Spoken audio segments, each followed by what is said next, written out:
ते मातृपितृ इच्छापूर्ती दिन आणि अफजल खानाला ज्या दिवशी मारला होता हा असुर संहार आहे आणि आपल्या आई वडिलांची इच्छा शिवाजी महाराजांनी पूर्ण केली म्हणून या दिवशी मातृपितृ इच्छापूर्ती दिन म्हणून सर्वत्र साजरा केला जातो। याच मातृपितृ इच्छापूर्ती दिनानिमित्त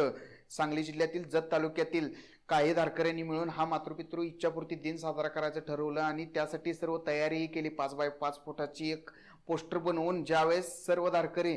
एका रांगेत नियमाने जात होते त्यावेळेस काही प्रशासकीय अधिकाऱ्यांनी येऊन तो फोटो ज्यावरती शिवाजी महाराज अफजल खानाचा कोतळा पडतायत तो फाडून आपल्या गाडीत टाकून घेऊन गेला। ही घटना निषेधार्थ होती पण निश्चित कोणत्याही गोष्टीचा चुकीच्या पद्धतीने न करता सर्व धारकऱ्यांनी त्यापेक्षा मोठा पोस्टर बनवून या प्रशासकीय अधिकाऱ्याला दाखवून दिलं की छत्रपती शिवाजी महाराज हे महाराष्ट्राचे नव्हे संपूर्ण हिंदुस्थानचे बाप आहेत आणि या बापाबद्दलचा कोणताही अपमान आम्ही सहजासहजी सहन करणार नाही।